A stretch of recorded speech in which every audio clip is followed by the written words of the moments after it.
At my family's monthly dinner, my sister Emma pointed her fork at me and sneered, "How does it feel being the most useless one here?"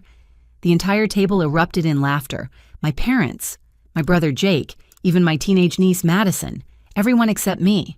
I had been quietly supporting this family for 3 years, paying their mortgages, car payments, and credit card bills, while they mocked my dead-end accounting job. I smiled calmly and asked, "How does it feel knowing this useless one won't be paying your bills anymore?" The room went silent. The silence stretched across Mom's dining room like a heavy blanket. Emma's fork clattered against her plate as her hand began to shake. I reached into my purse and pulled out my phone, watching their faces change as I scrolled through my banking app.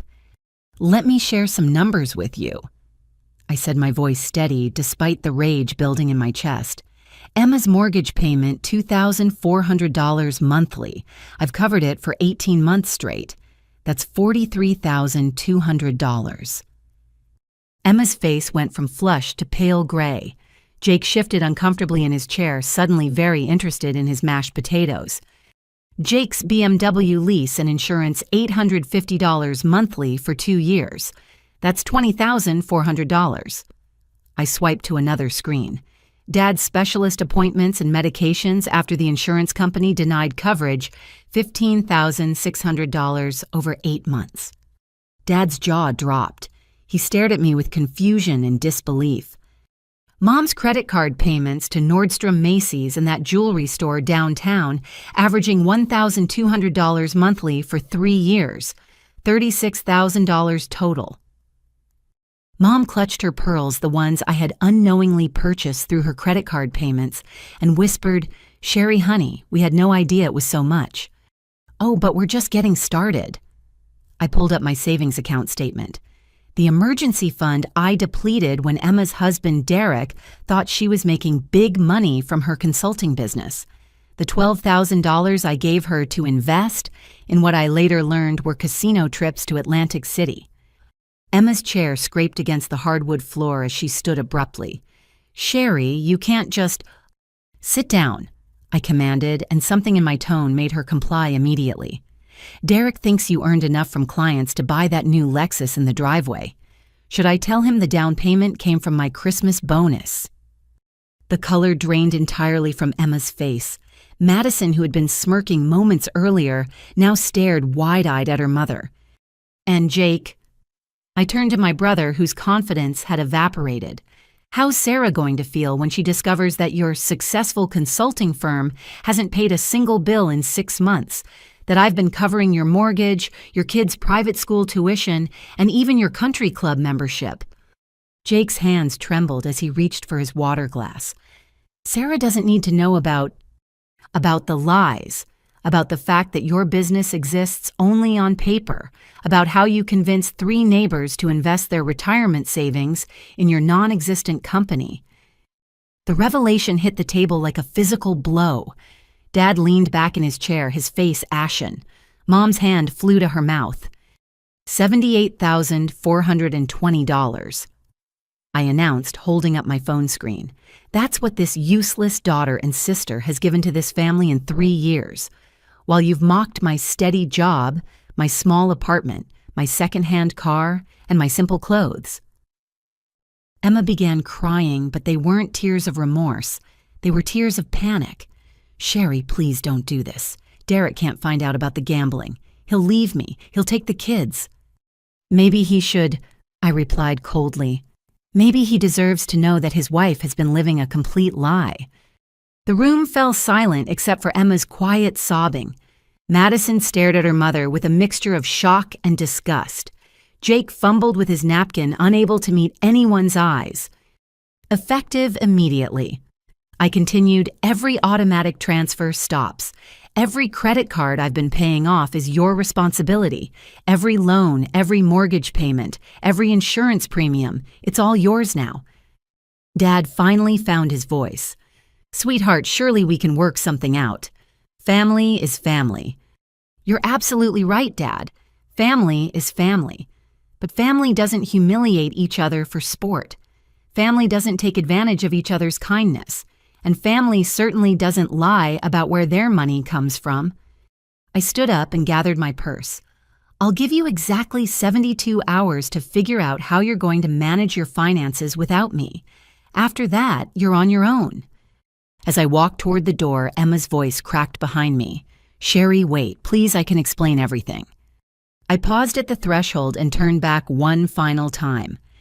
The time for explanations was 3 years ago, Emma. The time for honesty was before you decided I was the family failure. The time for respect was before tonight. The door closed behind me with a soft click, but I could hear the chaos erupting inside, raised voices, accusations, and the sound of someone pounding their fist on the table. For the first time in years, I walked to my car with my shoulders straight and my head held high. My phone started ringing before I even reached my apartment. Emma's number flashed across the screen, repeatedly followed by Jake's, then Mom's, then Dad's. I let them all go to voicemail and poured myself a glass of wine, settling into my comfortable armchair to listen to the increasingly frantic messages. Emma's first voicemail was angry. Sherry, you can't just abandon your family like this. Call me back right now. By her fourth message, desperation had crept in. Please, Sherry, I'm begging you. Derek is asking questions about the credit card statements. I told him I'd explain everything tomorrow, but I need your help figuring out what to say. Jake's messages followed a similar trajectory, starting with indignation and quickly dissolving into panic. Sarah's been planning a trip to Europe with money she thinks we have. How am I supposed to tell her we're broke? Sherry, please call me back. We need to talk about this like adults. But it was Mom's final message that made my chest tighten. Honey, I know we hurt your feelings tonight, but you have to understand we never meant to take advantage. We thought you were happy to help. Your father had another episode after you left. His blood pressure spiked and I had to call the paramedics. He's okay, but Sherry, this stress isn't good for any of us. I closed my eyes and took a deep breath. The guilt trip was exactly what I'd expected, but knowing my father's health was genuinely fragile made everything more complicated. The next morning brought a parade of visitors to my apartment. Emma arrived first, looking like she hadn't slept. Her usually perfect hair was pulled into a messy bun, and she wore sweatpants and an oversized t-shirt, a far cry from her typical designer outfits. Sherry, thank God you're home, she said, pushing past me into my living room. We need to talk. Actually, we don't. I remained standing while she collapsed onto my couch. I said what needed to be said last night. But you don't understand the whole situation. Emma's voice cracked as fresh tears spilled down her cheeks. I'm 3 months behind on the mortgage. The bank sent a foreclosure notice 2 weeks ago. If I don't come up with $7,200 by next Friday, Derek and I will lose the house. I felt a flicker of the old instinct to help, but I pushed it down. Then I suggest you find $7,200. From where? Emma's voice rose to near hysteria. My consulting business barely exists. I've been lying about the clients, about the income, about everything. I spend most of my days at the casino because I can't face the reality that I'm a complete failure. This admission hung in the air between us. I had suspected Emma's gambling problem, but hearing her confess to the extent of her lies was still shocking. What about Derek's income? He's a successful attorney. Emma laughed bitterly. Derek thinks we're doing so well financially that he reduced his caseload to spend more time with the kids. He's been turning down clients because he believes I'm bringing in enough money to support us. My phone buzzed with a text from Jake. Outside your building, need 5 minutes, please. I walked to my window and looked down to see my brother pacing on the sidewalk, still in his pajamas and a winter coat.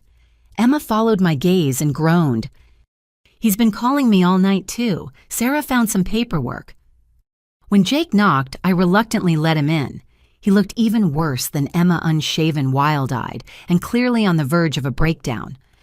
Sherry, I'm in serious trouble, he said without preamble. Sarah went through my desk last night after you left. She found the business incorporation papers, the fake client contracts, everything. Fake client contracts. I stared at him in disbelief. Jake, what exactly have you been doing? I created a consulting company on paper to make Sarah think I was earning money. I forged contracts with fake businesses to show her we had clients. When she asked about payments, I told her they came through electronic transfers that she wouldn't see on our regular statements. Emma and I exchanged glances. Even she looked appalled. Sarah thinks we have $120,000 in business income sitting in a commercial account, Jake continued. She's already put a deposit down on that European trip, $15,000 charged to her credit card. She's planning to pay it off with money that doesn't exist. This gets worse every minute, I muttered. There's more. Jake's voice dropped to a whisper. Some of our neighbors heard about my successful business and asked if they could invest. I took money from 3 families, $60,000 total. They think they're going to get returns on their investment. The room went completely silent. Emma stared at Jake with her mouth open. You committed fraud, I said slowly. Multiple counts of fraud. I was going to pay them back when my real business took off, Jake protested. I just needed time to build actual clients. With what skills? I snapped. You have a degree in communications and no business experience. What made you think you could suddenly become a successful consultant? Before Jake could answer, my phone rang again. This time it was Mom. Sherry, sweetheart, thank goodness you answered. Can you please come to the hospital? Your father wants to see you. My heart sank. What happened now? He had chest pains around 3 in the morning. The doctors think it's stress-related, but they want to run more tests. He keeps saying he needs to talk to you about something important.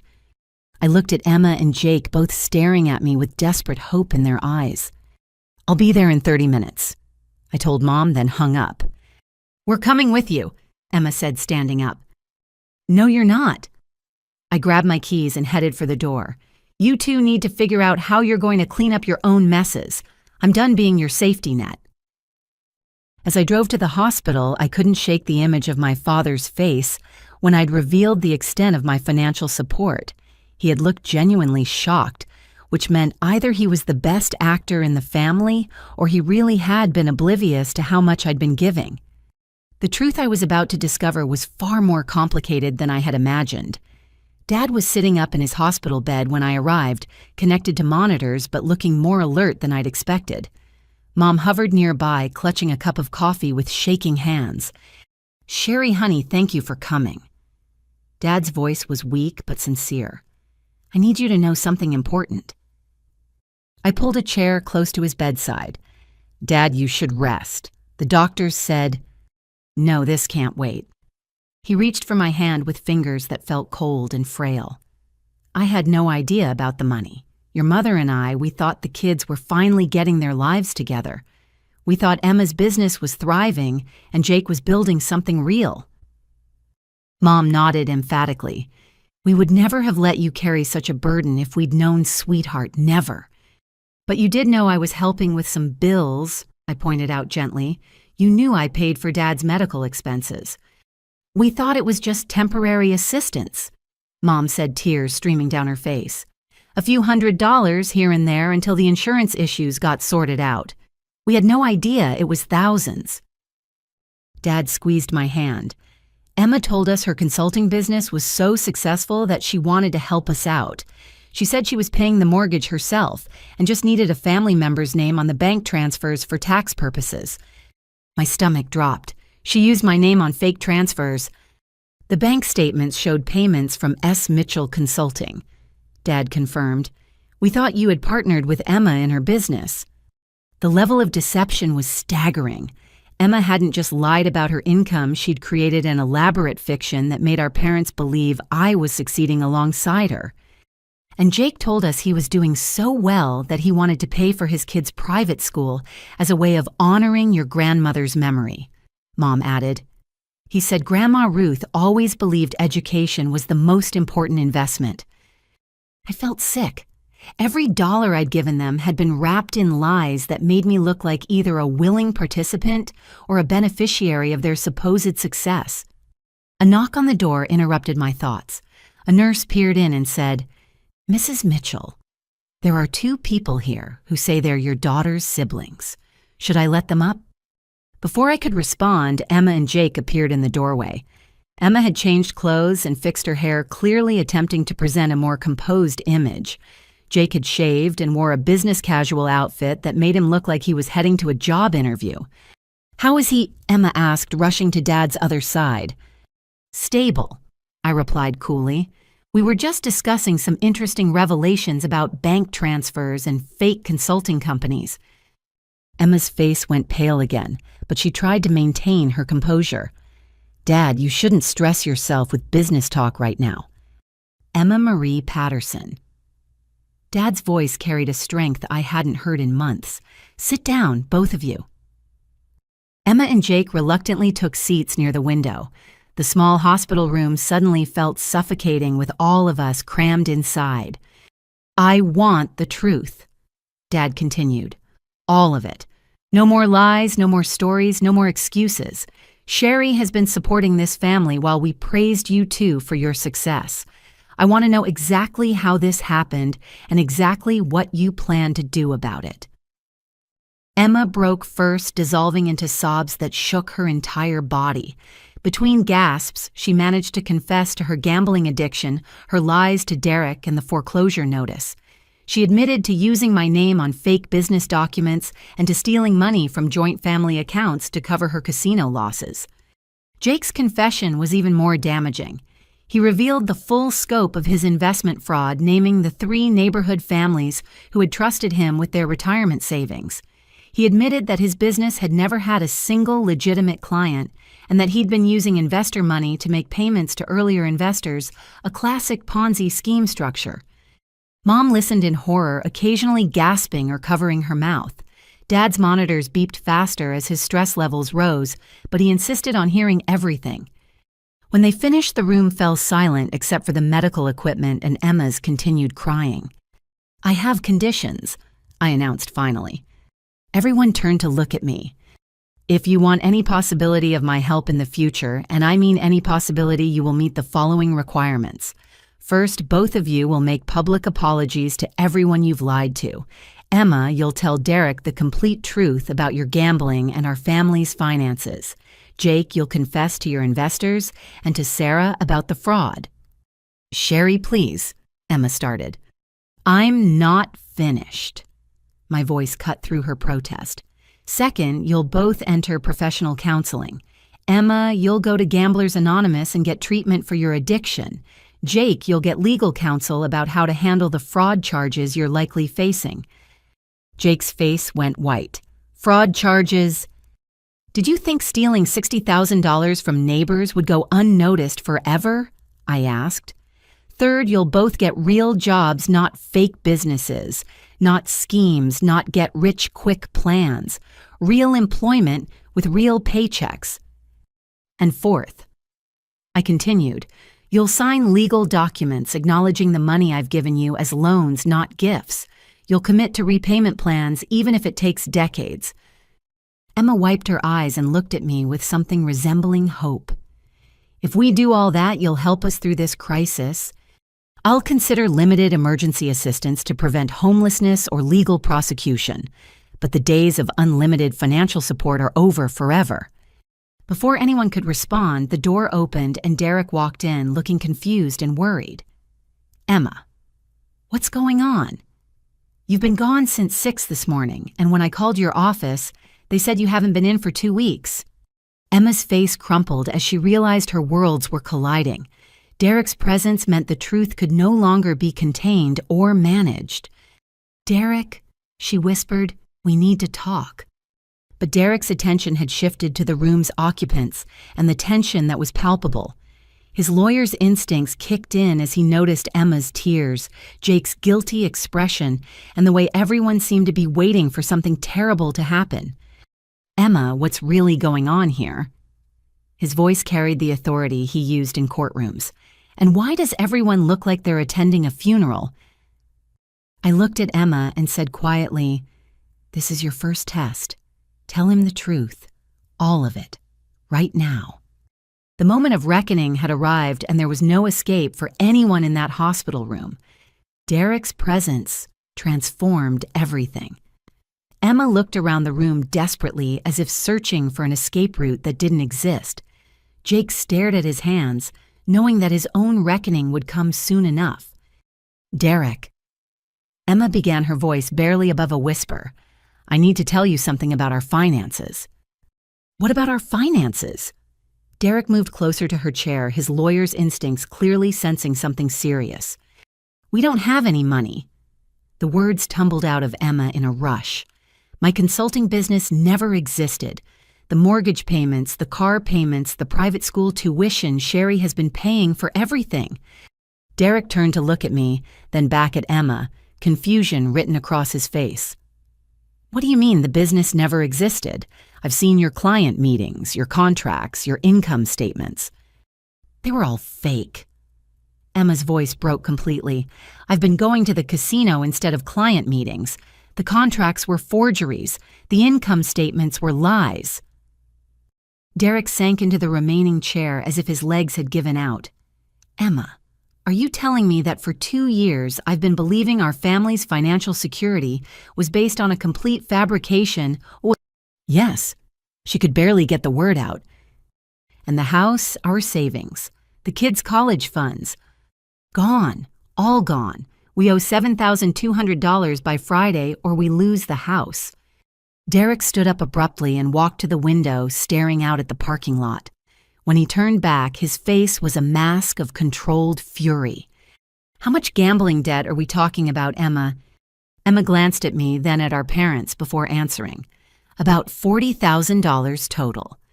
$40,000. Derek repeated the number as if testing how it felt in his mouth. "And how long has my sister-in-law been subsidizing our mortgage while I reduced my caseload because I thought my wife was a successful entrepreneur?" The silence stretched until Dad spoke up weakly from his hospital bed. "Derek, we had no idea either. The children deceived all of us." Derek's attorney training kicked in as he began asking pointed questions. How many bank accounts did Emma have access to? Had she forged his signature on any documents? Were there other creditors he didn't know about? With each question, Emma's situation looked worse. She admitted to opening credit cards in both their names, to borrowing against their life insurance policies, and to taking cash advances that she'd gambled away. "I need to protect my children," Derek said finally.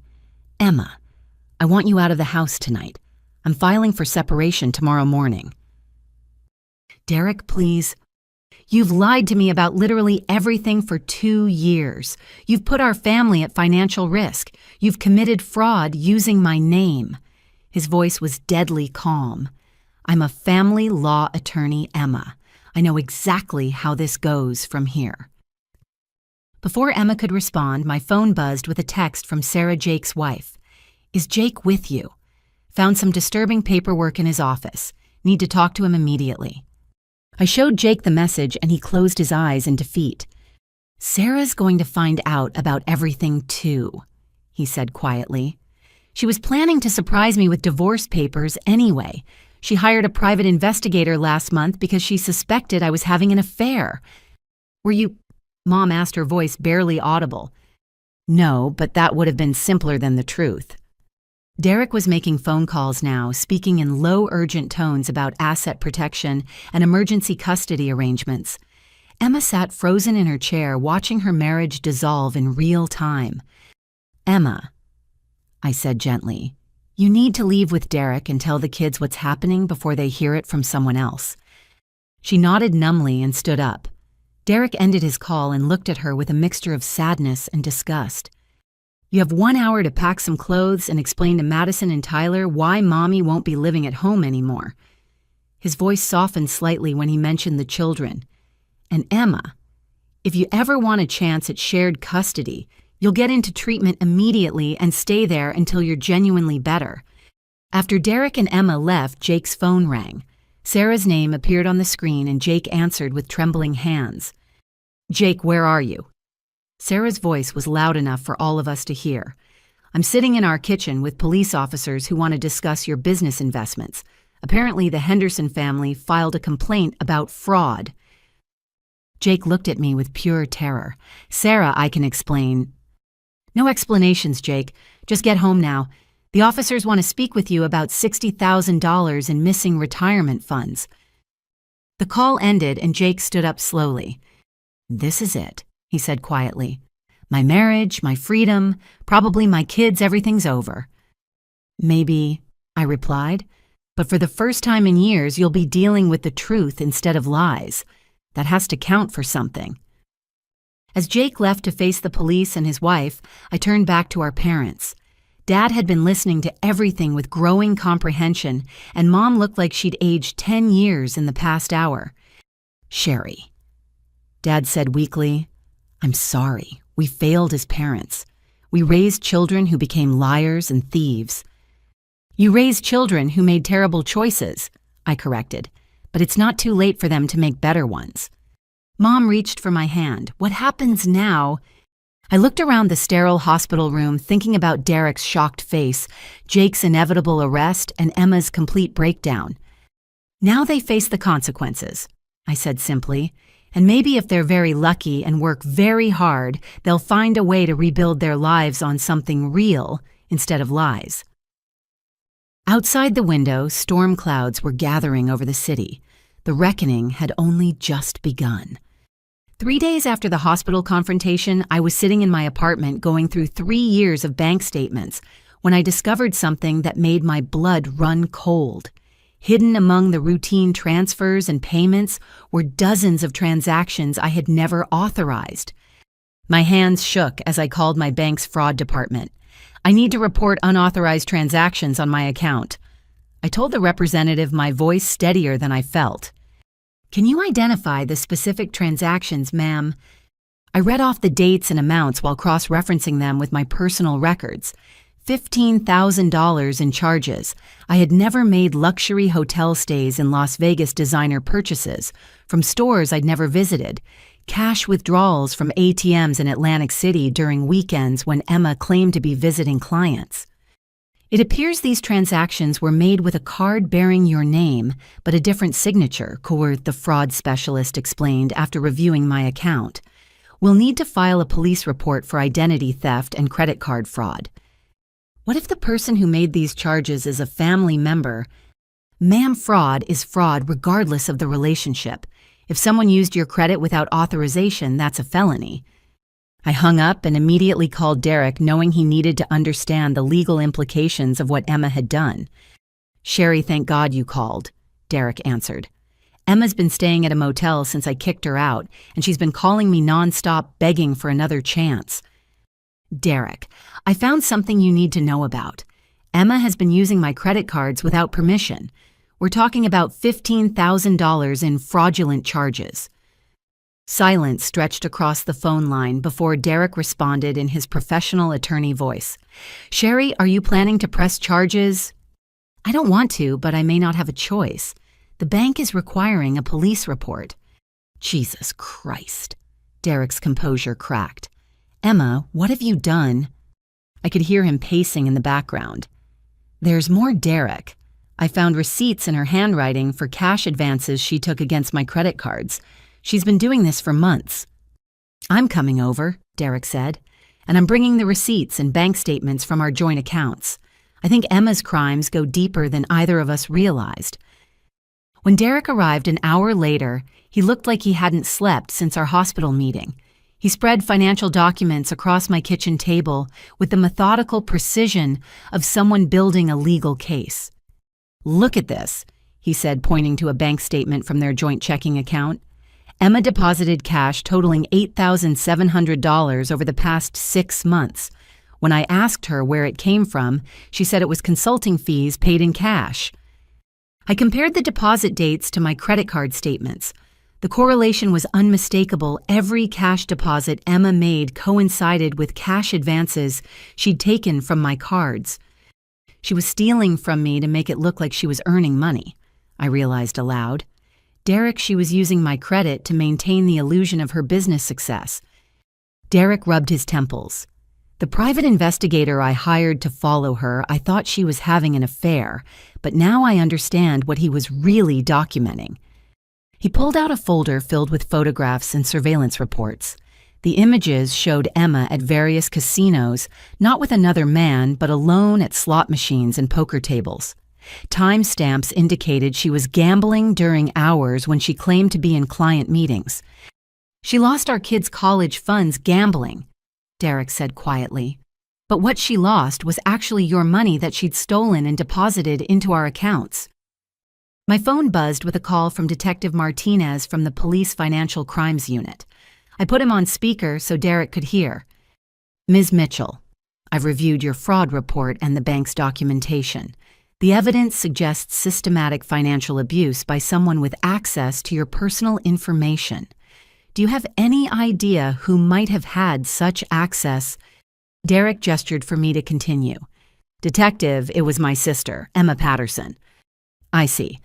Ma'am, I have to inform you that what you're describing constitutes multiple felonies: identity theft, credit card fraud, and financial exploitation. The amount involved pushes this into serious criminal territory." "What kind of penalties are we discussing?" Derek asked, identifying himself as Emma's husband and an attorney. "For $15,000 in fraudulent charges, we're looking at potential prison time. 2 to 5 years depending on her prior record and whether she cooperates with the investigation." Derek closed his eyes. "Detective Mrs. Patterson has 2 minor children. Is there any way to handle this without criminal charges?" "That's up to Ms. Mitchell, but I have to warn you the bank and credit card companies may pursue their own criminal complaints regardless of the family's wishes. Financial institutions take fraud very seriously." After I hung up, Derek and I sat in silence staring at the evidence spread across my table. "Emma's going to prison," Derek said finally. "Even if you don't press charges, the financial institutions will. And when they do, I'll have no choice but to file for full custody of Madison and Tyler." "How are the kids handling this?" Derek's face crumpled slightly. "Madison understands more than Tyler does. She keeps asking when Mommy is coming home, and I keep having to explain that Mommy is sick and needs to get better. But Madison—" He paused, struggling with his words. "Madison is angry, really angry. She overheard me on the phone with the bank and figured out that Emma stole from you." "What did she say?" "She said she was ashamed to be Emma's daughter. She asked if she could change her last name to mine." Derek wiped his eyes. "Sherry, these kids are going to need therapy to get through this. How do you explain to children that their mother is a criminal?" Before I could answer, my phone rang again. This time it was Jake. "Sherry, I need your help." His voice was panicked. "Sarah hired a forensic accountant, and they found discrepancies in our books that I didn't even know about." "What kind of discrepancies?" "Remember the money you gave me for the kids' school tuition? I never actually paid the school. I used it to pay earlier investors in my fake business. The school has been sending notices about unpaid tuition for months, but I was intercepting the mail." Derek leaned forward, listening intently. "Jake, are you saying the kids aren't even enrolled anymore?" "They've been attending on grace period status, but the school is threatening to expel them next week unless we pay $14,000 in back tuition." Derek grabbed the phone. "Jake, this is Derek. Are you telling us that you committed tuition fraud on top of everything else?" "Derek, what are you doing there?" "Learning that our family's criminal behavior is even more extensive than we thought." Derek's attorney persona was in full control now. "Jake, you need to get legal representation immediately. You're not just looking at fraud charges anymore. You're looking at conspiracy theft and possibly money laundering if you moved stolen funds through multiple accounts." "Money laundering." Jake's voice cracked. "Derek, I was just trying to keep my family afloat." "By stealing from your neighbors, lying to your wife, and using your sister's money to pay for crimes she didn't know you were committing." Derek's voice was cold. "Jake, you need to understand something. When the investigation into Emma's fraud expands, they're going to examine every financial transaction involving this family. Your fake business, your investor fraud, your tuition scam, it's all going to come out." "What should I do?" Derek looked at me before answering. "You should pray that Sherry's willingness to forgive extends to testifying as a character witness instead of as a victim of fraud. Because right now, you and Emma are facing federal charges that could destroy what's left of this family." As Derek finished the call, I realized that my simple decision to stop enabling my family had unleashed a cascade of consequences that none of us had anticipated. The truth wasn't just setting them free, it was threatening to destroy them entirely. The next morning, I woke up to 17 missed calls and a text from Mom that simply read, "FBI at the house. Come now." I threw on clothes and drove to my parents' house, my mind racing with possibilities. When I pulled into the driveway, I saw 2 black sedans parked on the street and several people in windbreakers with FBI printed on the back, walking in and out of the front door. Mom met me at the door, wringing her hands and looking terrified. "They have a warrant," she whispered. "They're taking boxes of papers from Jake's old room and Emma's files from when she used to do her business work here." Agent Rebecca Chen introduced herself as the lead investigator on a case involving investment fraud and money laundering. She was professional but firm as she explained that Jake's activities had caught federal attention. "Ms. Mitchell, we understand you've been financially supporting family members who were engaged in fraudulent business practices. We need to interview you to determine the extent of your knowledge about their activities." "I had no knowledge," I said immediately. "I thought I was helping my brother with a legitimate consulting business."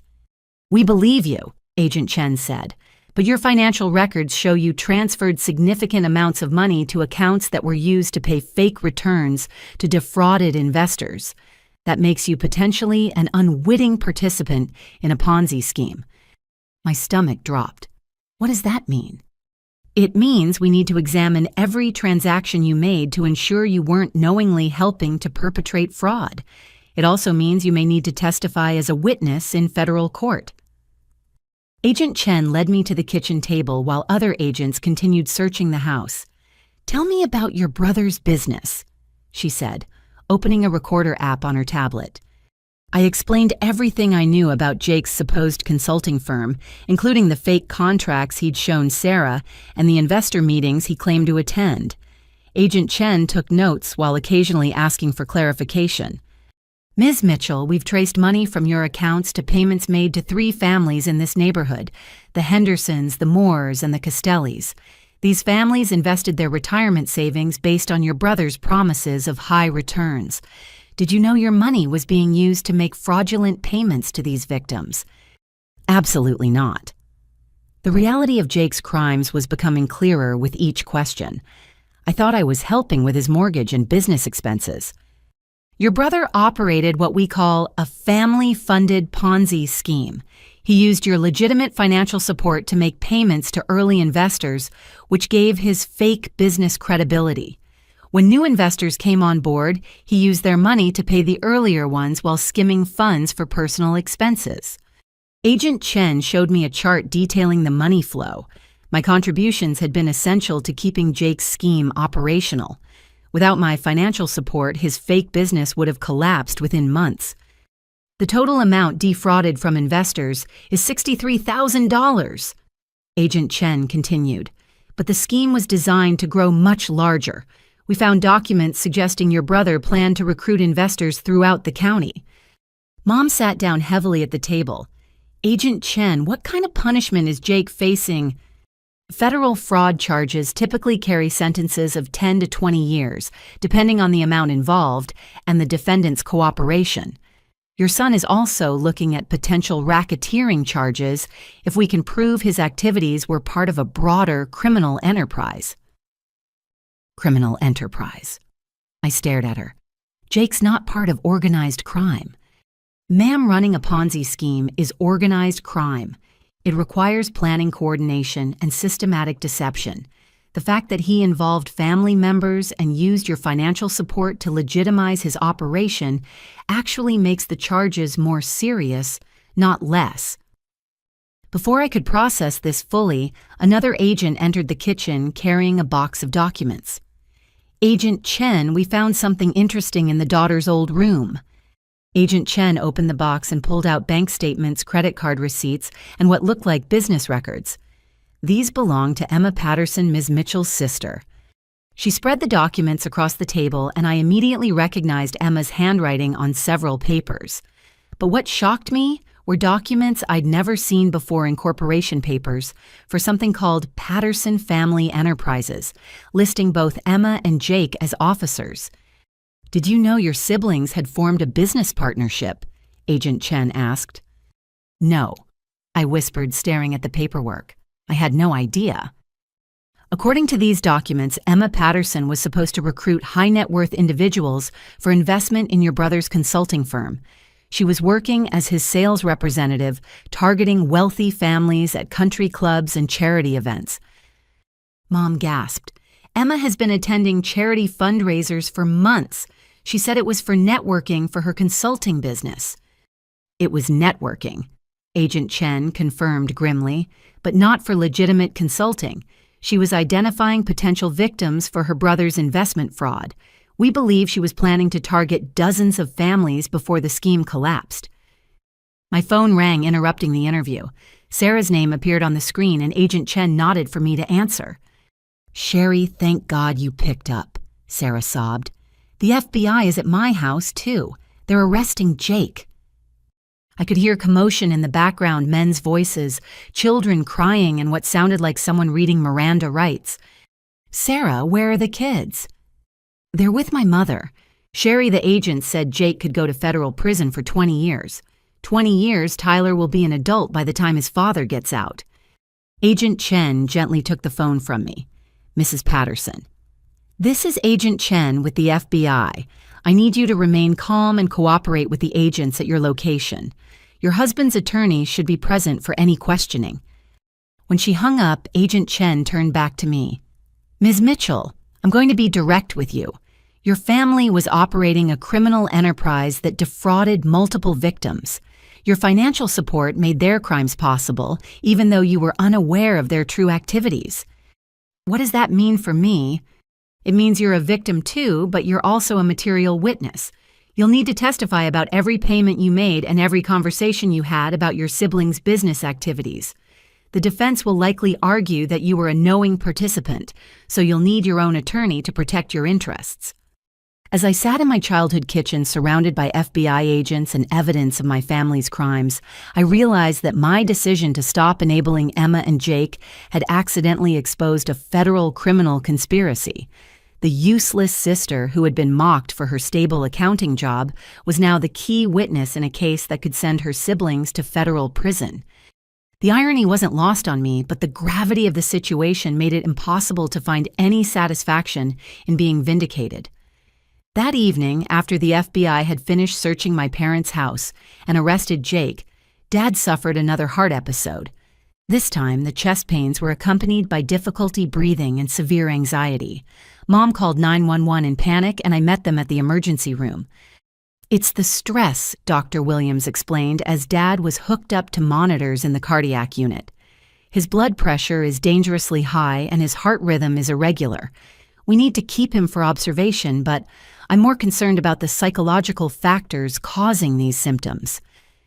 Dad looked frail and exhausted in the hospital bed, a stark contrast to the strong man who had raised us. "Sherry," he whispered when Mom stepped out to call my Aunt Carol, "I need you to know something about Emma's gambling." "Dad, you should rest." "No, this is important." He struggled to sit up slightly. "Emma didn't start gambling recently. It began years ago after her divorce from her first husband. Your mother and we enabled it back then too." This was news to me. Emma had been married briefly in her early 20s, but the family rarely discussed her first husband, Marcus. "What do you mean you enabled it?" "When Emma and Marcus divorced, she was devastated. She started going to the casino as a way to get out of the house. At first, it seemed harmless. She'd win a few $100s and come home excited about her luck." Dad paused to catch his breath before continuing. "Then she started losing. Big amounts. She came to us crying, saying she'd made a mistake and borrowed against her credit cards. We paid them off, thinking it was a one-time problem." "How much did you give her?" "Over 2 years, about $25,000. We drained our savings account and borrowed against this house." Dad's voice was filled with shame. "When she married Derek and seemed to get her life together, we thought the gambling was behind us." I felt a chill of recognition. Dad, when did Emma's gambling problem restart?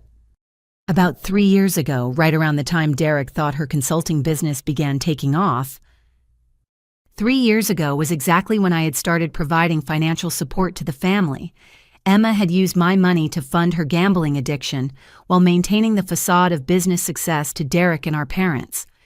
Does Derek know about Emma's first gambling problem? We never told him. Emma begged us to keep it secret, said it would ruin their marriage if Derek knew she'd had financial problems before. Dr. Williams returned with test results and a grave expression. "Mr. Mitchell, I'm going to be direct with you. Your heart is under severe stress and we need to address the underlying causes. The anxiety and trauma your family is experiencing could trigger a major cardiac event." "What are you recommending?" I asked. "Family therapy, stress management, and possibly medication for anxiety. But most importantly, Mr. Mitchell needs a stable, low-stress environment to recover. The ongoing legal situation with your siblings is literally threatening his life." As if summoned by the doctor's words, Mom burst through the door in tears. "Sherry, it's Emma. She's in the emergency room at General Hospital." "What happened?" Derek called. He found her in her motel room unconscious. There was an empty bottle of sleeping pills and a note. The room spun around me. "A suicide attempt." "Derek thinks so." He said the note was addressed to Madison and Tyler, apologizing for being a terrible mother. Dr. Williams stepped forward. "Mrs. Mitchell, I understand this is a family crisis, but I need to emphasize that Mr. Mitchell cannot handle additional trauma right now. His heart simply cannot take more stress." I looked at Dad, who had turned even paler at the news about Emma. His monitors showed his heart rate spiking dangerously. "Dad, I need you to focus on breathing slowly," I said, taking his hand. "Emma is going to be okay. Derek will make sure she gets help." "This is my fault," Dad whispered. "I failed as a father. Both my children are criminals, and now Emma wants to die because of the shame." "No, Dad. Emma's choices are her own responsibility, not yours." But even as I said the words, I wondered if they were true. Had our family's dysfunction created the conditions for Emma and Jake's criminal behavior? Had my years of enabling actually made everything worse? My phone buzzed with a text from Derek. "Emma stable, pumped her stomach. Says she can't face the kids knowing she's a thief and a fraud. Please come if you can." Dr. Williams pulled me aside. "Ms. Mitchell, I need you to make a difficult decision. Your father requires immediate cardiac intervention. We need to insert a temporary pacemaker to regulate his heart rhythm. But the procedure requires family consent, and given the stress situation, I recommend limiting his exposure to ongoing family drama." "Are you saying I shouldn't tell him about Emma's suicide attempt?" "I'm saying that any additional shock could trigger cardiac arrest. Your father's heart is barely stable right now." I stood between two hospital rooms, both containing family members whose health had been destroyed by the consequences of years of lies and enabling. Emma was fighting for her emotional survival in one hospital, while Dad was fighting for his physical survival in another. Mom appeared beside me looking older and more fragile than I'd ever seen her. "Sweetheart, what do we do? How do we handle this?" "We take it one crisis at a time," I said, though I had no idea how to prioritize between my father's heart condition and my sister's suicide attempt. "And we pray that we all survive the truth we've been avoiding for so long." As medical alarms started beeping from Dad's room, I realized that the family's reckoning wasn't just about money or lies anymore. It was about survival itself. 2 days later, after Dad's heart had stabilized with medication and Emma had been released from psychiatric hold, I made the decision to organize a family intervention. I hired Dr. Patricia Valdez, a professional counselor who specialized in financial abuse and addiction within families. We met at a neutral location, a community center conference room, because none of our homes felt safe anymore. Emma arrived 20 minutes late, clearly drunk despite the early afternoon hour. Her hair was unwashed, and she wore the same clothes she'd had on during her hospital stay. "So this is what we're doing now," Emma slurred as she stumbled into her chair. "Group therapy for the family fuck-up." Dr. Valdez remained calm despite Emma's obvious intoxication. Emma, I can see you're struggling. Are you under the influence of alcohol right now? Does it matter I'm a criminal anyway? Might as well be a drunk criminal. Derek, who had been sitting silently next to me, spoke up. Emma, the kids are staying at my sister's house because they're afraid to be around you when you're like this. My kids hate me. Emma laughed bitterly. Madison told her school counselor that her mom is a thief. Do you know how that feels? Having your 13-year-old daughter ashamed to share your last name? Jake arrived with Sarah, who looked like she hadn't slept in weeks. They sat as far from each other as possible, the tension between them palpable. Before we begin, Dr. Valdez announced, I need everyone to understand that this intervention is being recorded for legal purposes. Both Emma and Jake are facing federal charges, and anything said here could potentially be used in court proceedings. Emma leaned forward aggressively. Legal purposes. What's next? Sherry, are you wearing a wire for your FBI friends? Emma, I'm trying to help you, I replied, fighting to keep my voice steady. Help me. Emma's voice rose to a shout. You destroyed my life. You turned my husband against me, you got my brother arrested, and now you want to play therapist. Dr. Valdez intervened. Emma, can you help me understand what you think Sherry did wrong? She abandoned us. Family is supposed to support each other, not throw each other under the bus when things get tough. When things get tough, Sarah spoke for the first time, her voice shaking with rage. Emma, you and Jake stole money from our neighbors' retirement funds. You committed fraud. You lied to everyone who trusted you. Emma turned on Sarah with alcohol-fueled fury. Don't you dare judge me. Your precious husband convinced 3 families to invest their life savings in a business that never existed. I know that, Sarah screamed back. My children will probably have to change schools because their father is a criminal, but at least Jake isn't blaming other people for his choices. Emma stood up unsteadily and pointed at me. You want to know the truth about your perfect sister. She knew. She knew about my gambling, she knew about Jake's fake business, and she kept giving us money anyway because it made her feel important. That's not true, I said quietly. Really? Then why didn't you ever ask to see my business records? Why didn't you visit my supposed office? Why didn't you question why a successful consultant needed constant financial help? Dr. Valdez leaned forward. Emma, what you're describing sounds like you believe Sherry enabled your addiction and Jake's fraud. Is that accurate? Enabled it. She funded it. Emma's words were becoming more slurred. Saint Sherry, with her steady job and her savings account always ready to rescue her disaster siblings. It made her feel superior. Something snapped inside me. Years of suppressed anger and hurt suddenly boiled over. You're right, I said, standing up to face Emma. I did enable you. I enabled you because I was too afraid of losing my family to set boundaries. I enabled you because I thought love meant always saying yes. And I enabled you because I believed your lies when the truth was right in front of me. Emma swayed slightly, caught off guard by my admission. But Emma, I continued, the difference between us is that I'm taking responsibility for my part in this mess. You're standing here drunk, blaming everyone else for problems you created. Sherry, Dr. Valdez tried to interrupt. No, I need to finish this. I walked closer to Emma. I enabled your gambling addiction. I enabled Jake's fraud. But I didn't make you steal from me. I didn't make you forge my signature. I didn't make you destroy Derek's trust or traumatize your children. Emma's face contorted with rage. You sanctimonious bitch. You think you're so much better than us. Before anyone could react, Emma lunged at me, her fingernails raking across my cheek as she screamed obscenities. Derek and Jake jumped up to separate us while Dr. Valdez called for security. I hate you, Emma shrieked as Derek pulled her away. I hate you and your perfect life and your judgmental attitude. You ruined everything. Madison chose that moment to walk into the conference room. Derek's sister had brought her to collect some belongings, but instead she witnessed her mother in a drunken rage, scratching her aunt's face while screaming about hatred and blame. Mom, Madison's voice was small and broken. Emma turned toward her daughter, and for a moment, her fury transformed into shame. But the alcohol and emotional volatility took over again. "Madison, don't look at me like that. Don't look at me like I'm some kind of monster."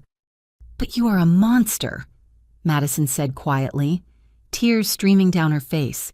"You're drunk again, you're violent, and you're blaming Aunt Sherry for problems you caused." Emma collapsed back into her chair, sobbing uncontrollably.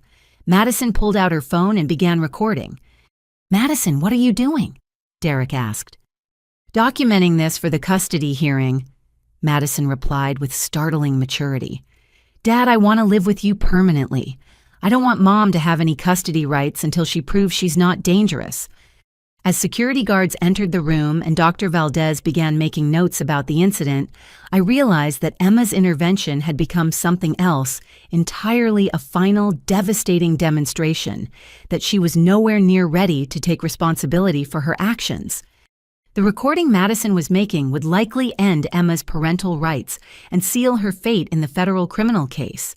In her drunken rage, Emma had destroyed the last remaining pieces of her old life. The intervention incident triggered a cascade of legal consequences that none of us had anticipated. Madison's recording of Emma's drunken attack went viral after she posted it on social media with the caption, "This is what addiction and denial look like. My mom needs help, but first she needs consequences." Within 48 hours, the video had been viewed over 2 million times and picked up by local news stations. Emma's face was plastered across evening news broadcasts as an example of how financial crimes destroy families. Derek called me the morning after the video exploded online. "Sherry, I'm at the courthouse filing an emergency petition for full custody. Emma's lawyer is advising her to check into residential treatment immediately, but it might be too late." "What do you mean, too late?" "The prosecutor in the federal case called this morning. They're using Madison's video as evidence of Emma's instability and potential danger to the community. They're opposing bail and pushing for immediate sentencing." I felt a chill of guilt. Had my confrontation with Emma made her legal situation worse? "Derek, I never intended for things to go this far." "Sherry, Emma made her choices. The video just documented what was already true. She's dangerous when she's drinking, and she's nowhere near accepting responsibility for her crimes." Agent Chen called later that day to inform me that Emma's public breakdown had accelerated the federal investigation. "Ms. Mitchell, the prosecutor, wants to move quickly on both cases now. Your sister's behavior has convinced them that delayed prosecution would be a public safety risk." "What about Jake?" "Your brother has been more cooperative. He's providing information about other potential victims and helping us understand how the investment fraud operated. His willingness to cooperate may result in a lighter sentence." "How much lighter?"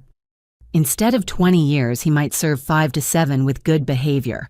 But Emma," Agent Chen paused, "Emma's charges have multiplied. Identity theft, credit card fraud, financial exploitation of a family member, and now the prosecutor is considering domestic violence charges based on her attack on you." I touched the scratch marks on my cheek, which had become infected and required antibiotic treatment. "I don't want to press domestic violence charges." "Ms. Mitchell, with respect, that decision may not be entirely yours. Madison's video shows a clear assault, and the federal prosecutor is building a case that Emma represents an escalating danger. They're arguing for enhanced sentencing." That evening, Sarah called with devastating news about their financial situation. "Sherry, the forensic accountant, finished reviewing our books. It's worse than we thought." "How much worse?" "Jake didn't just defraud the 3 neighbor families. He took money from his college alumni association, his former employer's pension fund, and even borrowed against the kids' savings bonds. The total is over $120,000. I sank onto my couch, overwhelmed by the scope of Jake's crimes. "Sarah, where are you going to live? How are you going to survive?" "I'm filing for bankruptcy and moving back in with my parents. The kids' college funds are gone. Our house is going into foreclosure, and Jake's legal defense costs are going to bankrupt whatever's left." "What about the kids? How are they handling this?" Sarah's voice broke. Tyler keeps asking when Daddy is coming home. He's 7 years old and he doesn't understand why Daddy can't live with us anymore. And Emma's kids. Madison is in therapy and she refuses to see Emma at all. Tyler, Emma's son, not mine, is acting out at school and getting in fights. The ripple effects of Emma and Jake's crimes were destroying multiple generations. Children were losing their parents, their homes, their financial security, and their trust in adults. My phone buzzed with a text from Mom. Dad back in hospital. Heart palpitations. Can you come? I drove to the hospital for what felt like the 100th time in 2 weeks. Dad was in the cardiac unit again this time with an irregular heartbeat that wouldn't stabilize. Dr. Williams pulled me aside. Ms. Mitchell, your father's condition has deteriorated significantly. The stress is literally destroying his heart muscle. We need to consider more aggressive interventions. What kind of interventions? A permanent pacemaker and possibly medication to manage anxiety. But I have to tell you honestly, if the stress level doesn't decrease dramatically, your father may not survive another major shock. Mom was sitting beside Dad's bed, holding his hand and looking utterly defeated. Sweetheart, she said when she saw me, the church board met last night. About what? About my theft from the charity fund. Mom's voice was barely a whisper. They're pressing charges too. I stared at her in disbelief. Mom, what exactly did you steal? $12,000 over 8 months. I was planning to replace it with money you were giving us, but when that stopped, she began crying. I took cash donations meant for homeless families and used them to pay our bills. Dad's monitors started beeping erratically as his stress levels spiked. Catherine, not now, he whispered weakly. Mr. Mitchell needs rest, Dr. Williams said firmly. Family discussions about legal matters need to happen elsewhere. As I left the hospital, I realized that every member of my immediate family was now facing criminal charges. Emma and Jake were heading to federal prison. Mom would probably face jail time for embezzlement, and Dad might not survive the stress of watching his family destroy itself. The useless daughter who had once been mocked at family dinners was now the only one with a clean, legal, record-stable employment and a functional life. But as I drove home alone to my empty apartment, the irony felt hollow and meaningless. I had wanted respect and appreciation from my family. Instead, I had accidentally triggered a criminal investigation that might send them all to prison.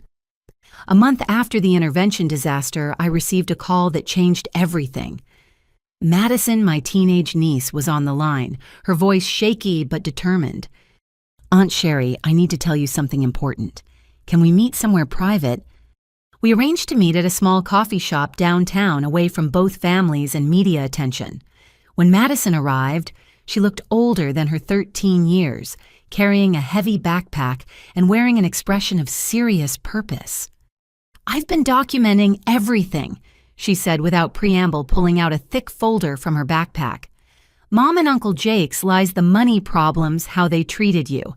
I started recording conversations 6 months ago when I realized something was wrong. Madison, why were you doing that? Because I'm not stupid, Aunt Sherry.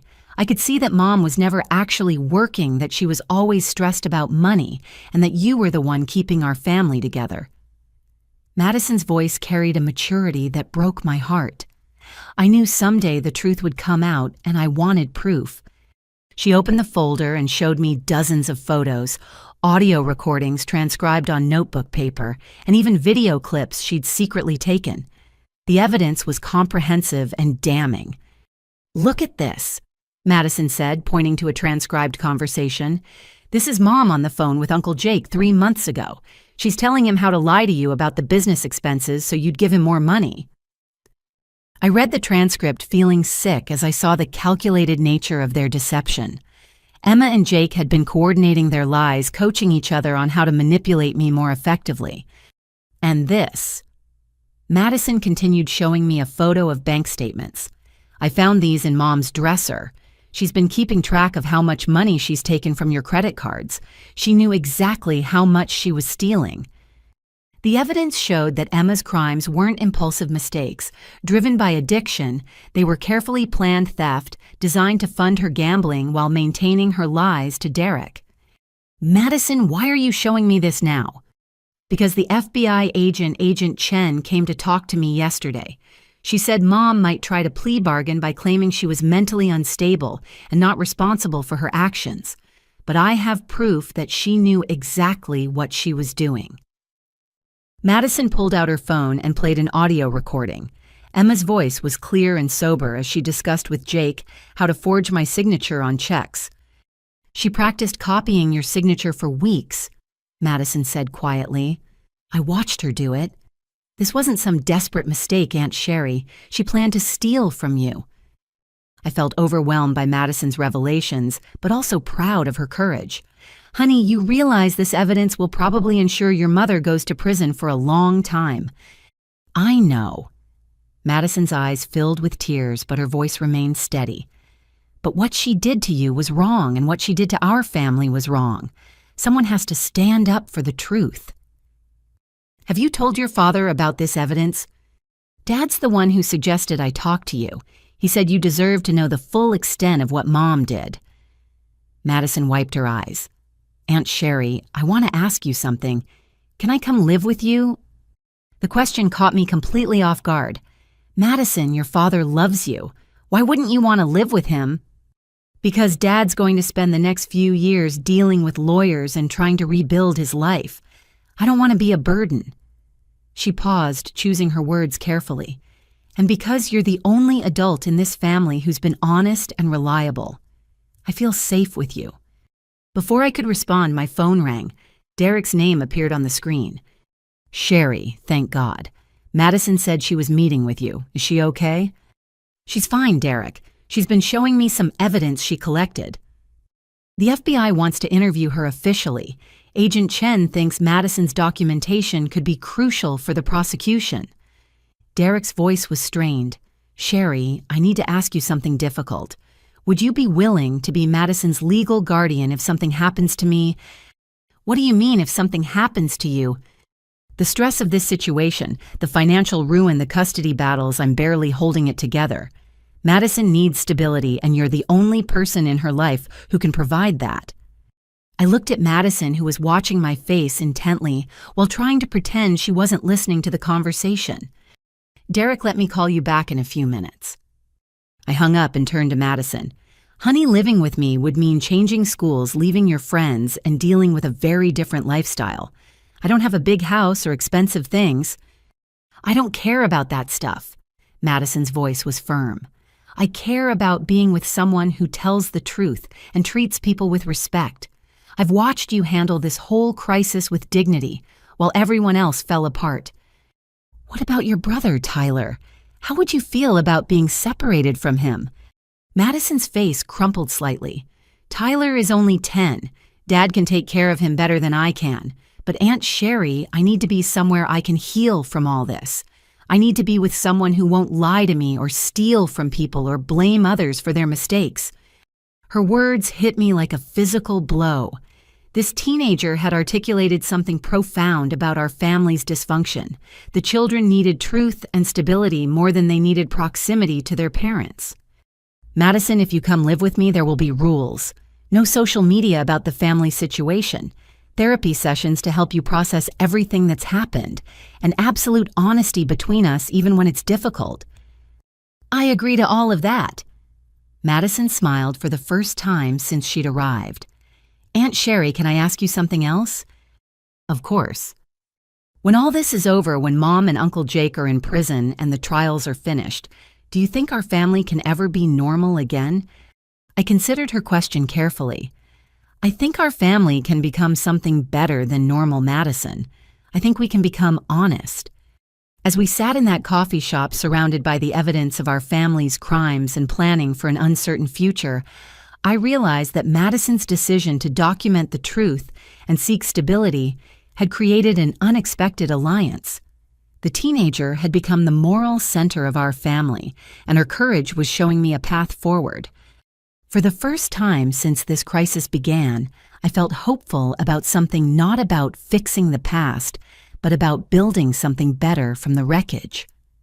6 weeks later, the full financial investigation revealed consequences none of us had imagined. IRS agents arrived at my apartment on a Tuesday morning with boxes of documents and questions about every transaction I'd made in the past 3 years. Agent Patricia Reynolds explained the scope of the investigation while spreading financial records across my dining table. Ms. Mitchell, your family's financial crimes have triggered a comprehensive audit of all related parties. Unfortunately, that includes you. But I was the victim of their crimes.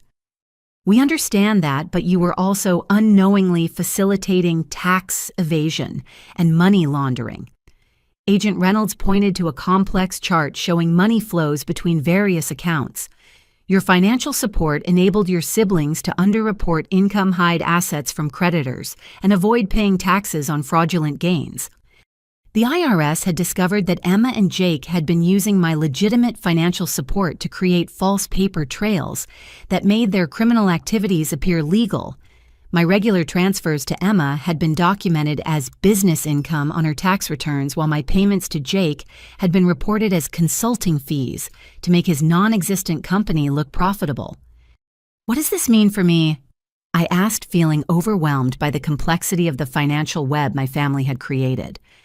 You're not criminally liable, but you may face civil penalties for unknowingly participating in tax fraud. We're also requiring you to provide complete documentation of every payment you made, including the source of the funds and your understanding of their intended use. Agent Reynolds handed me a thick packet of forms. Additionally, the IRS is seizing assets from your siblings to satisfy tax liabilities and restitution orders. Emma's house is being auctioned next month, and Jake's business assets, what few legitimate ones exist, are being liquidated. What about my parents? They're not involved in the fraud.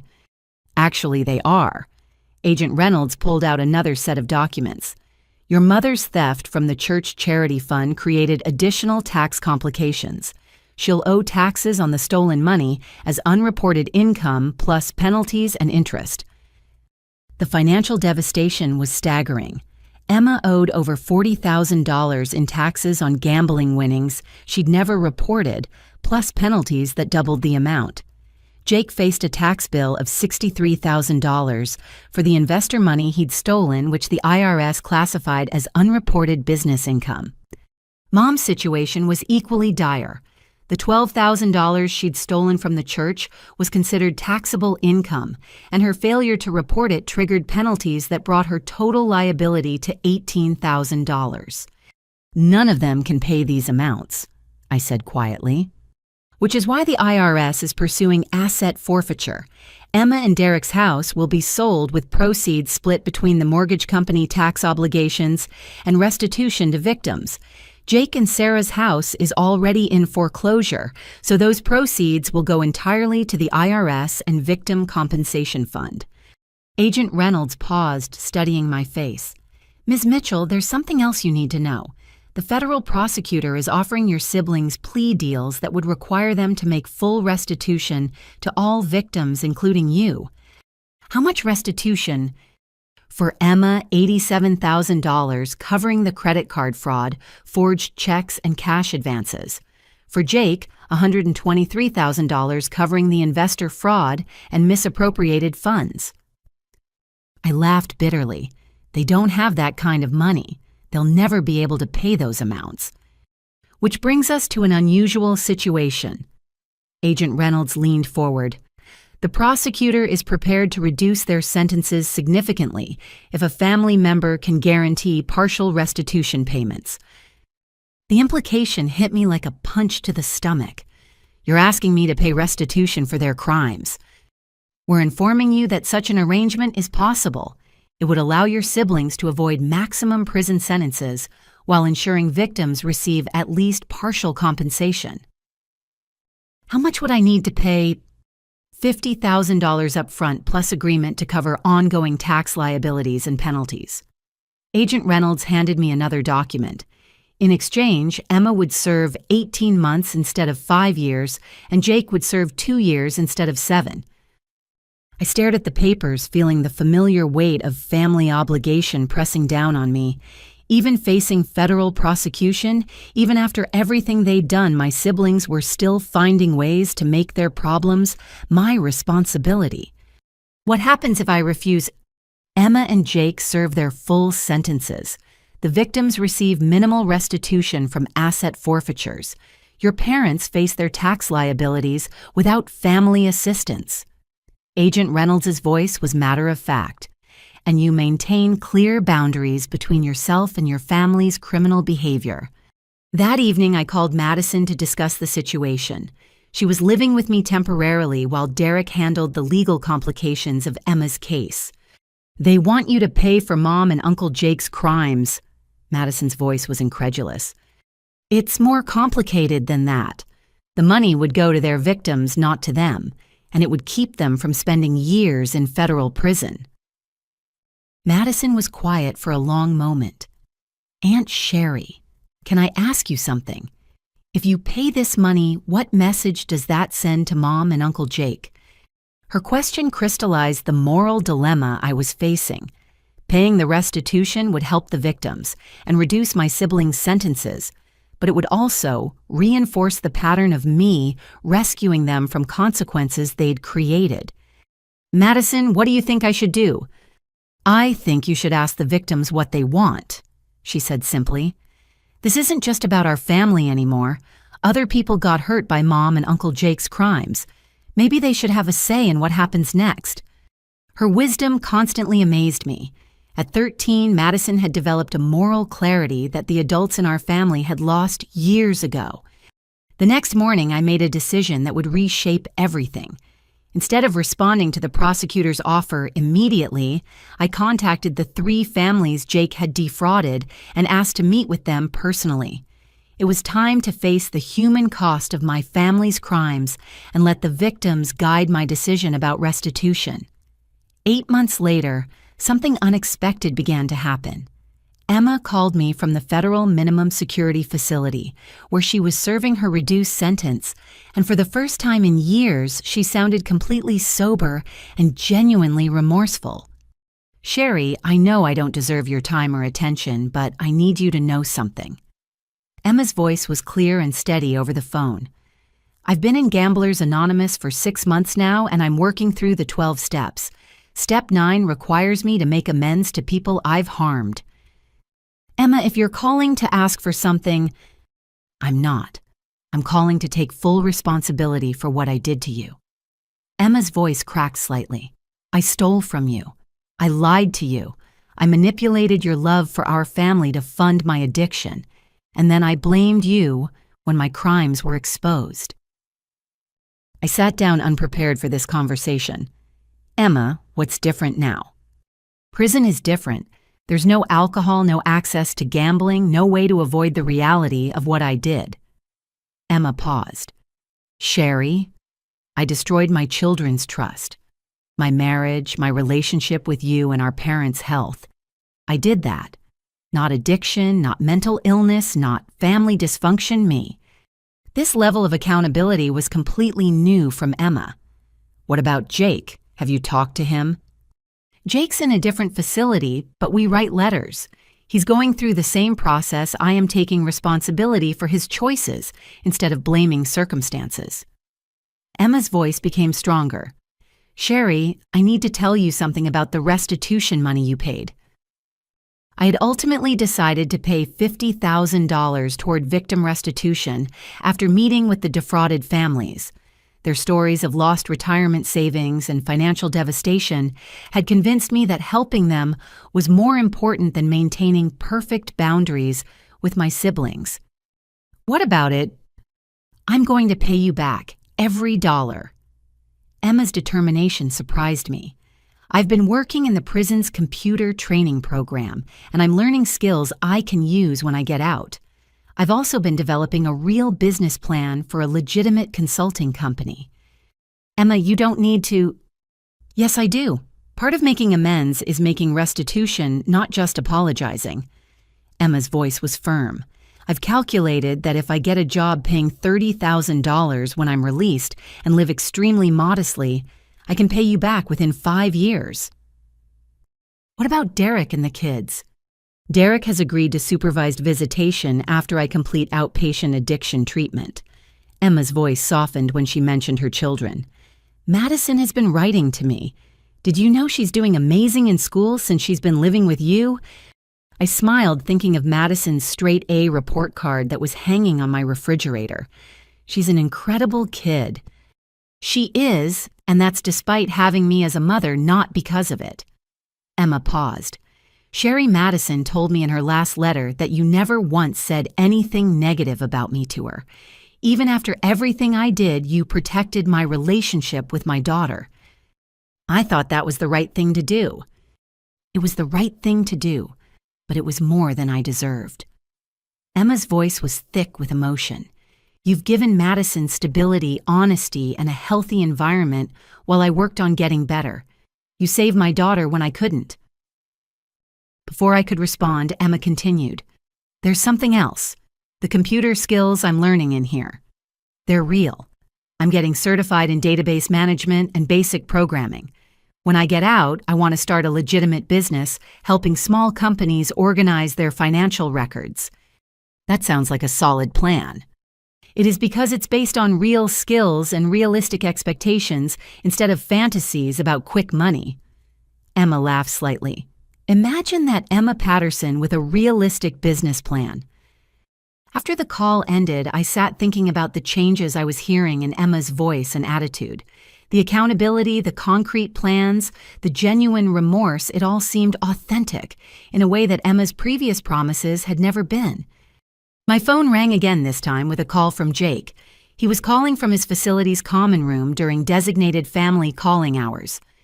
Sherry, I heard you talk to Emma today. I hope it went well. It did. She sounds different.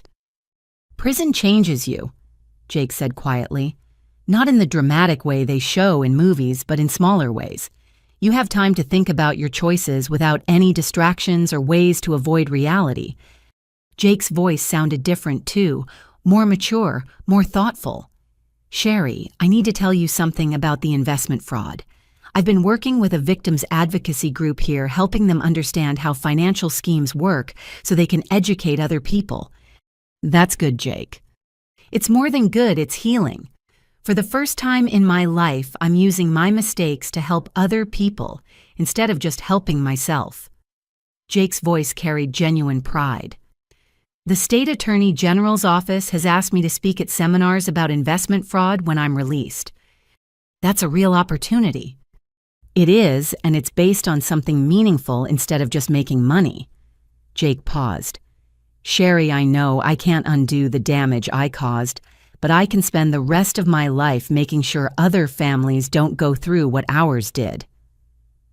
As I hung up the phone, I realized that both Emma and Jake were discovering something that had eluded them their entire adult lives, the satisfaction that comes from honest work and genuine contribution rather than shortcuts and schemes.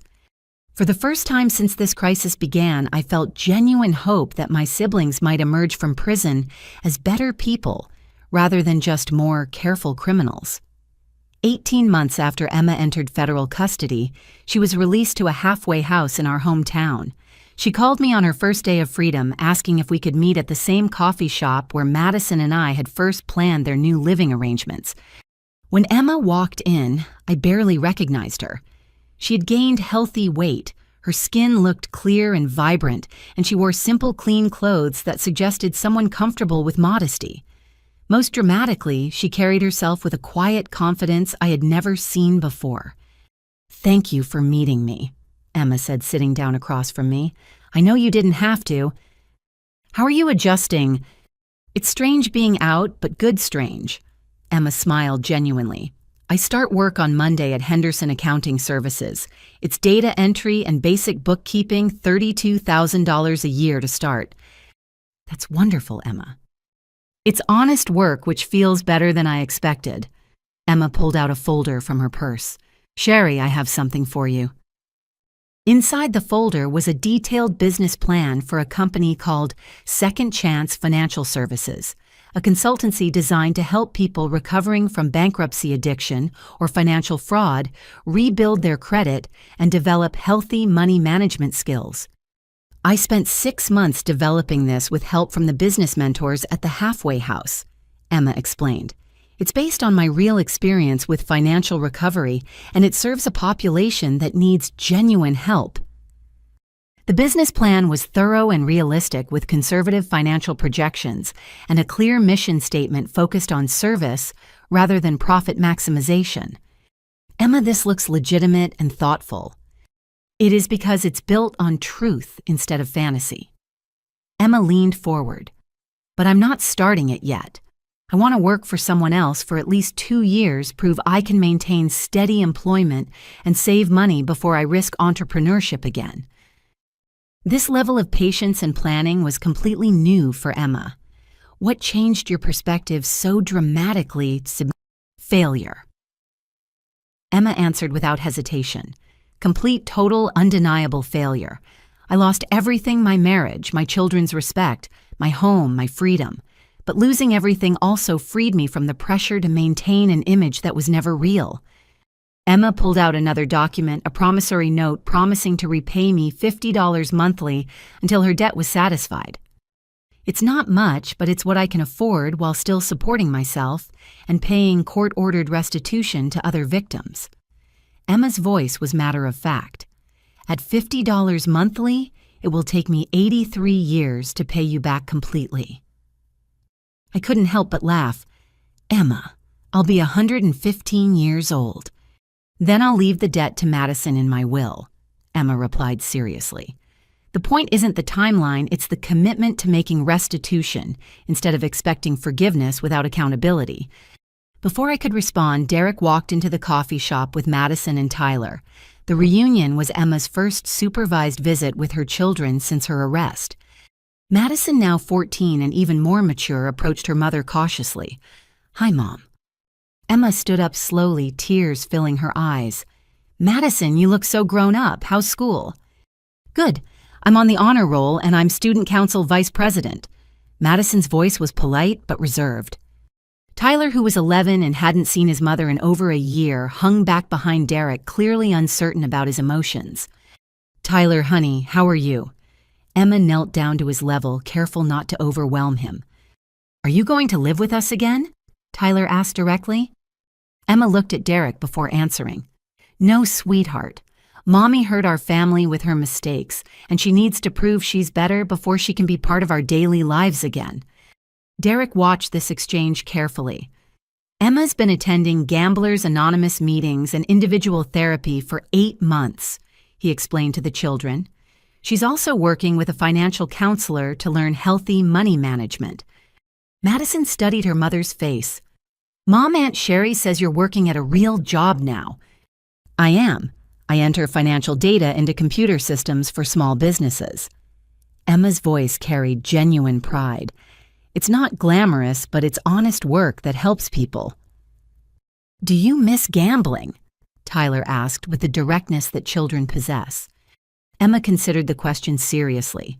"Yes, sometimes I do, but I've learned that missing something and needing something are different. I don't need to gamble anymore because I have things in my life that are more important, like earning back your trust." Derek had been watching this conversation with careful attention.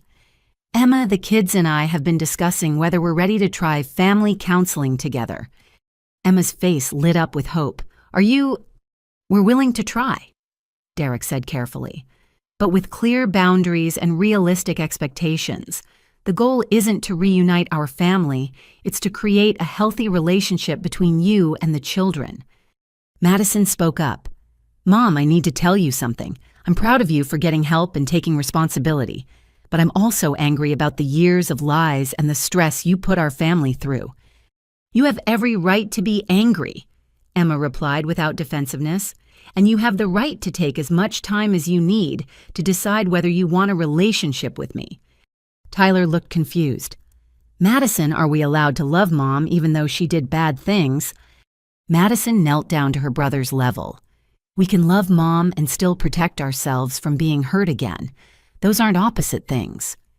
As I watched this careful, honest conversation between Emma and her children, I realized that something profound had shifted. The family wasn't healing through denial or quick forgiveness. They were healing through truth, accountability, and realistic expectations. Emma had finally become the kind of person who deserved her children's love, but only after accepting that she might not get it back. 2 years after Emma's release, our family gathered for a dinner that looked nothing like our old monthly gatherings. Instead of meeting at our parents' house with its history of denial and enabling, we met at Madison's high school graduation party in the community center where we'd once held our disastrous intervention. Emma arrived carrying a simple bouquet of flowers and a card she'd made herself. She wore a modest blue dress she'd bought at a thrift store and a smile that reached her eyes in a way I hadn't seen since we were children. "Congratulations, sweetheart," Emma said to Madison, offering the flowers. "I'm so proud of you." Madison, now 16 and preparing for her senior year, accepted the flowers graciously. "Thanks, Mom. How's the new job going?" Emma's face brightened.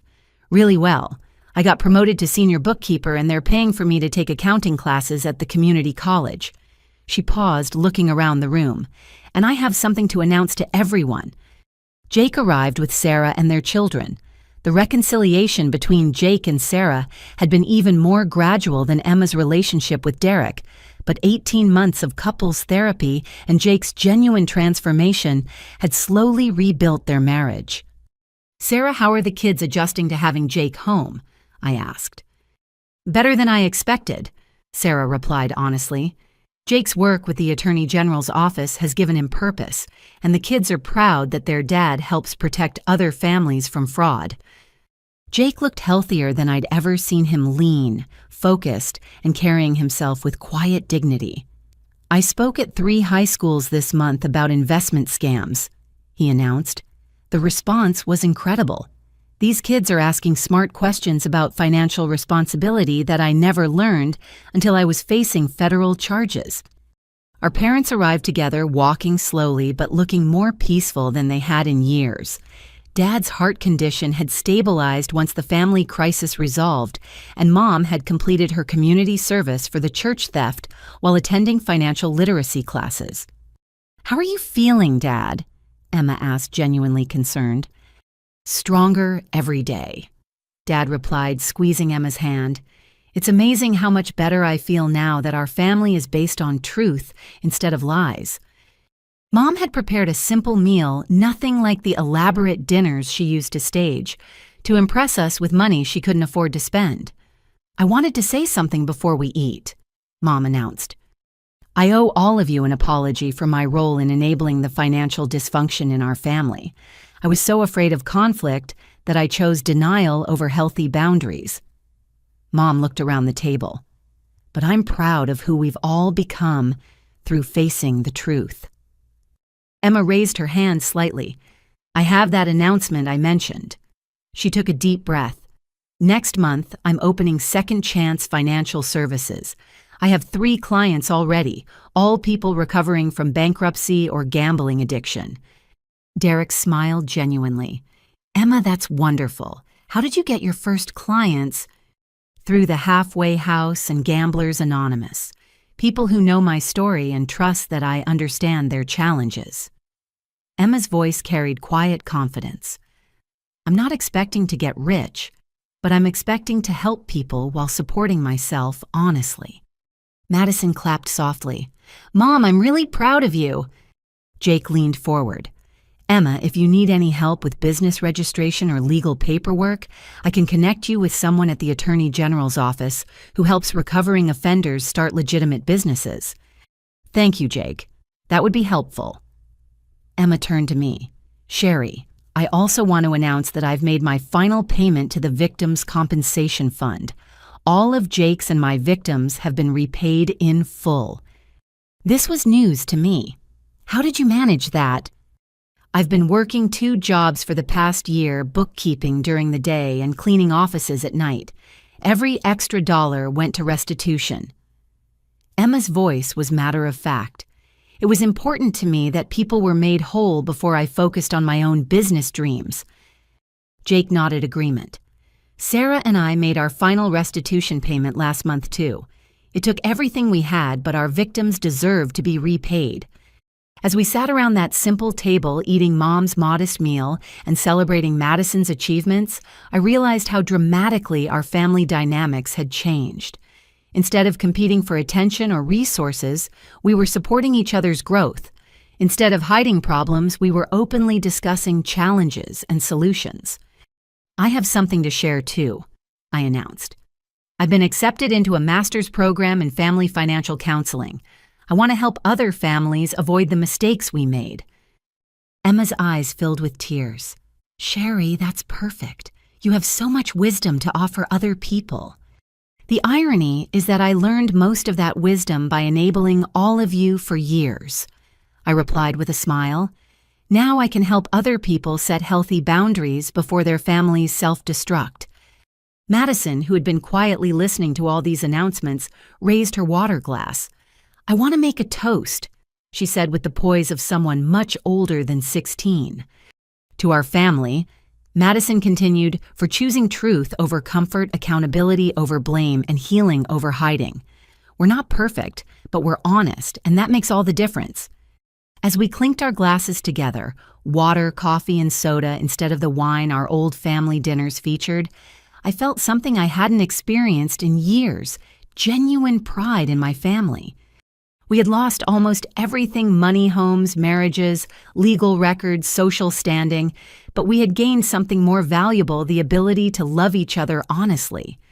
5 years after that devastating family dinner, when Emma called me useless, I stood in the courthouse watching my sister receive a community service award from the state attorney general. Emma's financial counseling work had helped over 200 families recover from bankruptcy and addiction-related financial crises. Emma Patterson's transformation from perpetrator to advocate represents the best of our criminal justice system, Attorney General Williams announced to the assembled crowd. Her work has prevented countless families from experiencing the pain that financial fraud inflicts on victims. Emma accepted the award with characteristic humility, then stepped to the microphone to address the audience of social workers, legal advocates, and recovering addicts. 5 years ago, I was a criminal. Emma began simply. I stole money from my sister, lied to my husband, and destroyed my children's sense of security because I couldn't face the truth about my gambling addiction and financial incompetence. The audience listened intently as Emma continued. The person who saved my family wasn't a therapist, a lawyer, or a judge. It was my sister Sherry, who loved me enough to stop enabling my destructive behavior, even when it meant watching me face devastating consequences. I felt tears building as Emma's eyes found mine in the audience. Recovery didn't begin when I entered prison or started gambling addiction treatment, Emma said. Recovery began the night my sister asked me one simple question. How does it feel knowing this useless one won't be paying your bills anymore? That question forced me to confront the reality that I had been exploiting the person who loved me most. Jake, who was sitting beside me with Sarah and their children, reached over and squeezed my hand. His work with the Attorney General's office had led to legislation strengthening penalties for investment fraud, and he had testified before Congress about protecting vulnerable populations from financial scams. The hardest part of recovery, Emma continued, wasn't admitting I had an addiction. It was accepting that my addiction had turned me into someone who hurt the people I claimed to love. My sister didn't abandon me. She forced me to save myself. After the ceremony, our extended family gathered at my apartment for a celebration dinner. Madison, now a college sophomore studying social work, had driven down from school for the event. Tyler and Emma's younger children played video games, while the adults talked about Emma's expanding business and Jake's latest legislative advocacy work. Derek, who had remarried Emma in a small ceremony the previous year, pulled me aside during dinner. Sherry, I need you to know something. The woman I married last year is completely different from the woman I divorced 5 years ago. How so? She's honest about her limitations, realistic about money, and committed to service instead of self-interest. Derek smiled. But most importantly, she's grateful for what she has instead of resentful about what she's lost. Dad, now 78, but healthier than he'd been in years, tapped his water glass for attention. "I want to say something to my children," he announced. When this crisis started 5 years ago, I was ashamed of my family. Emma was a thief. Jake was a fraud Catherine had embezzled from charity, and I felt like we had failed as parents. Dad's voice was steady but emotional. "But watching all of you take responsibility for your mistakes and rebuild your lives has made me prouder than any superficial success ever could." Mom nodded agreement. "Sherry, you saved this family by refusing to participate in our dysfunction. You loved us enough to let us face the consequences of our choices." Madison stood up now, a confident young woman preparing for graduate school. "Aunt Sherry, can I say something?" "Of course, sweetheart." "You taught me that loving someone doesn't mean protecting them from reality. It means caring enough about their well-being to tell them the truth, even when it hurts." Madison's voice carried the wisdom of someone who had learned profound lessons at a young age. "Because of your courage, I grew up in a family that values honesty over comfort, and that's a gift I'll carry for the rest of my life." As the evening wound down and family members began heading home to their modest but stable lives, Emma approached me with an envelope. "Sherry, this is my final payment," Emma said, handing me a check for $50. "After 5 years and 2 months, I've repaid the last dollar I stole from you." I looked at the check representing not just money, but Emma's commitment to accountability. "Emma, what you've accomplished is worth far more than $50,000. Maybe, but paying you back wasn't just about the money. It was about proving to myself that I could follow through on a commitment even when it was difficult." Emma hugged me tightly. "You gave me the greatest gift anyone has ever given me." "What was that?" "You refused to enable me to stay broken.